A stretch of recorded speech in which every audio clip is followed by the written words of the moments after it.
And welcome in, everyone. It's a special edition of Extending the Play with NFL insider John McMullen as we broadcast to you following that Eagles loss in Cleveland. John, it's the first opportunity this season for us to get a post-game reaction from you after the loss today. Let's begin right there and let me get your opening thoughts about the football game. Well, I think it was sloppy, kind of expected another bad weather game in Cleveland. Most of that persistent cold rain, but I don't think that affected things all that much, to be honest. You talk to offensive coaches in this league, and they're more concerned about the wind than the rain, and that wind was pretty manageable in the game window. So I think you could take it out of that. If you look at the Eagles' plan coming in, look, they wanted to stop the run for the vast majority of the game. They did a great job. They did a phenomenal job until the long Nick Chubb run in the fourth quarter and started leaking oil a bit there. But I don't think you could have asked more from that defense, and especially that defensive front as a whole. So we look back to the offensive side of the ball. Mistakes, turnovers, 3 more turnovers. Miles Sanders fumbling inside the 5-yard line, essentially on the Eagles' first possession of the game. I think that set a poor tone. And then you talk about the pick 6 from Carson Wentz, which was, so many things. A terrible decision, a poor blitz pickup by Richard Rodgers, and the constant inconsistency of Carson Wentz, which has been the season-long theme from an accuracy standpoint. And a decision-making standpoint. And I think that the offensive line, crossing 9 different offensive lines in 10 games now for the Eagles. And then on top of it, you lose Lane Johnson in the game to another injury. You lose Jason Peters in the game. Jason Kelsey had to leave, and boy, he might be the toughest guy in the world because he comes in with this big brace on what certainly looked to me, its best case scenario, hyperextended elbow. He played through it. Isaac Seumalo had to buckle up his helmet for him. That's how bad it was. So just the constant shuffling on the offensive line, tough to get chemistry, to be honest. Yeah, no doubt about it, Johnny Mack. And let me ask you this, because I know that when I make this statement, I am going to be accused of making mistakes or making excuses, rather, for Carson Wentz. 21 of 35, 235 yards, 2 touchdowns, two interceptions, one of them being a pick 6. Here's the stat line that I go to, John. Sacked 5 times today, now 40 times, and we're 10 games into the season. He's under siege almost every play. Yeah, he is. And when your protection doesn't hold up, it's sort of like a self-fulfilling prophecy. Either the protection's not there, or when it is there, you think it isn't there. And I think that's what you kind of saw with the safety. In the safety, there's an example of him holding on to the football too long, him not understanding the situation. Again, the decision making. So I do think, look, I've said, and everybody has said, from Doug Pederson on down, everybody has kind of said this is an amalgamation of things: the offensive struggles, the offensive line, the quarterback, the receivers, the injuries, on and on and on. But if you force me to put those into a list and what's the biggest problem, what's the biggest concern, I say it all the time. If you can't block people up front consistently, it's tough to do things offensively in this league. Now, that's not to give Carson Wentz, as you mentioned, an excuse card. There are things he can do better and elevate the talent around him. I haven't seen enough of that, so I think that's a fair criticism. But I don't care who the quarterback is. If you're getting offensive line play like the Eagles have been getting it for the vast majority of this season, it's going to be tough sledding on the offensive side of the ball. NFL insider John McMullen, special edition of Extending the Play, Eagles postgame. Eagles lose to the Browns. We talked about it on the show Saturday on the morning edition of Extending the Play. We knew that the weather forecasters were going to be accurate. They said 100% rain. It looked like it was raining from start to finish, and it was heavy. John, what was Doug's reaction? Tell me a little bit about Doug Pederson in his post game after the loss.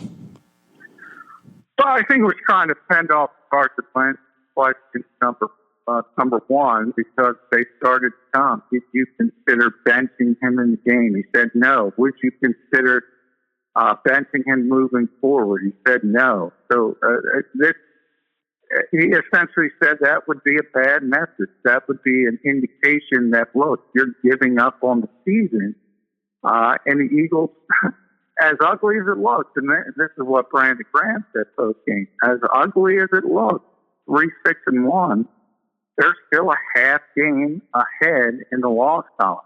Now, things not necessarily typically, I always joke, when the Eagles lose or even when they're not playing on the bye week, good things happen in the NFC East.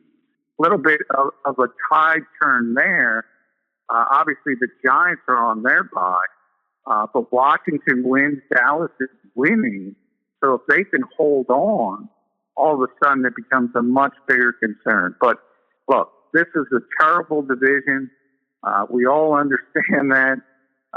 But you're still in first place. You can't give up on the season. And that's sort of what Doug Pederson was saying with his quarterback. John, let me ask you about the running game. It started so well for Miles Sanders. And then when you get fast forward through the game and you get to the post-game sheet, you see 16 carries and 66 yards. So somewhere in the process of where the game started to coming out after halftime, they no longer had Miles in the offense. Why not? Well, and to be honest, I think, a lot of it has to do, if you think about that first drive, I think the Eagles were dominating. And that offensive line, Barrett was doing a heck of a job run blocking. Isaac Seumalo was back. Jason Kelsey before the injury. You could see those two getting back together with those combo blocks. And not only Miles Sanders, but also Boston's got effective running the football. And then, as I said, you're at the 5-yard line, and he fumbles the football. And it wasn't because of the weather. It wasn't a slick football issue. There was a helmet on the football, and Miles acknowledged he's got to be better in those type situations. Obviously, first and foremost, ball security's got to be number one when you're inside the red zone. And look, I mean, as a coach, I would lose some confidence there as well and say, I don't know. Do I want to go back to this guy? Third fumble this season, by the way. So I do think, look, it was close. You didn't have to give up on the run game. But I do think that fumble plays into it a little bit. And the fact that maybe you don't have as much confidence in Miles after that in play, which was a huge play in the game. I think it set the tone. I think the Eagles were ready to go on top, and I think things change if they punch that football in. I really do. John, they're going to call, and by they I mean the fan base, you're going to see all over social media calls for Carson Wentz to be benched, calls for the backup quarterback, Jalen Hurts. If it wasn't out there already, it's going to be out there beginning now and running and consuming your entire week. Yeah, no question. I got to be honest with you, Krause. The Eagles should have known this was coming in April when they drafted Jalen Hurts. I mean, Howard Roseman should have known if there was any, and I mean any, poor play. If there were a little bit of anxiety, people were going to be looking at the backup quarterback and saying, well, we got this kid who one at the highest level at Alabama, one at the highest level with Oklahoma, two of the most high-profile college programs that are out there. Almost won the Heisman Trophy. This was a high-profile guy that fans knew. And we all know, Krause, we've been around for a while. Who's the most popular guy in town? It's the backup quarterback you've never seen play. And that's the reality of the situation for the Eagles. Now, I don't believe anybody, Howie Roseman, Doug Pederson on down, I don't think anybody thought it would get this bad. But they opened the Pandora's box. And it was a mistake. And it continues to be a mistake because this so-called Taysom Hill package, whether you want to call that Taysom Hill on steroids, and he was the starting quarterback for the Saints and the successful one, they haven't been able to utilize it even in that role. So what makes you think they're going to be utilizing him well behind an offensive line that can't block anybody? I would feel sorry for Jalen Hurts if he had to go in at this stage, to be honest. All week long, you'll get John McMullen on extending the play. You'll find him tomorrow night on Monday night with the Fix. Jody Mack on Tuesday on 94.1 WIP. Johnny Mack, two quick questions before I let you go on this special post-game edition of Extending the Play with John McMullen. This is going to sound like a weird question. Bright spot. I was looking for a bright spot. I didn't write anything down until the game concluded. I jotted down Alex Singleton today.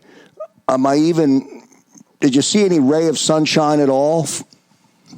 Oh, no, I'm with you. Alex is great. I talked about that one defense, which I thought as a whole did a very good job for the most part throughout the game. And Alex, the front deserves a lot of credit, but Alex Singleton on that second level continues to be a tackling machine.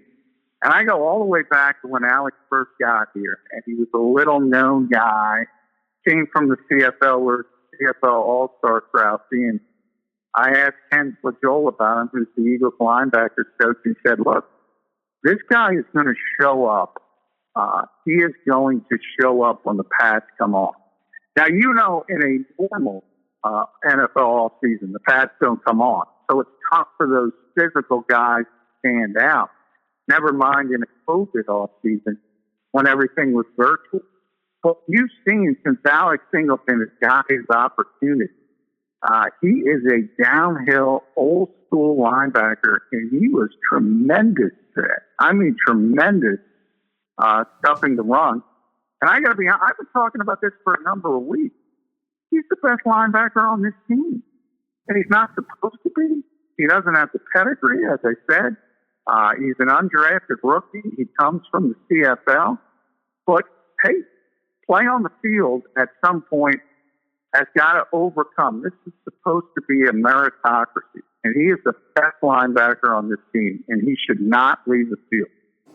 One last thought from John McMullen on this special edition, post-game edition of Extending the Play. If you look out now, John, and I don't want to get too far into the week, but we know that Seattle is next, then the Packers, then the Saints, then the Cards, then the Cowboys get us all the way through the month of December.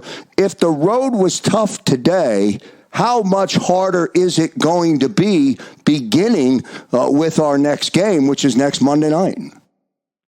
Yeah, it's going to be difficult. I mean, everybody knew this was going to be the most difficult stretch of the season for the Eagles. Now, there is something almost in each game.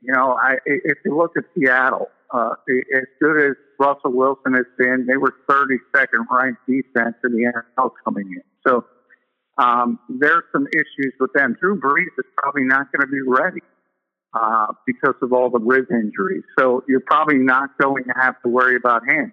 And Arizona, at the end of it, is still a young team, still learning how to win, even though Kyler Murray is spectacular. So the one thing I promise people, Krause, and this has more to do, again, with the NFC East than anything else, but it stands true, and it holds true today as we're speaking. The Eagles are going to play meaningful football in December. Can they finish it? Can they figure out some of these issues to win the NFC East? Oh, that's the big question. That's the question none of us know right now. But they're going to be playing meaningful football. So if you want a positive, consider that your positive. Johnny Mack, football 24/7, Monday through Friday. You'll find him in Philly Voice. You'll find him on The Middle with Brooks, Mays, and Aton. You'll find him on Extending the Play and now a special post-game edition. John, as we say goodbye tonight, I think the one tie in the record might be the deciding factor as to whether or not they're going to win the division or not. Playing for the tie may have been the best move. Well, you think about it, Krause. You think about it after this week. If Dallas can hold on, the Eagles will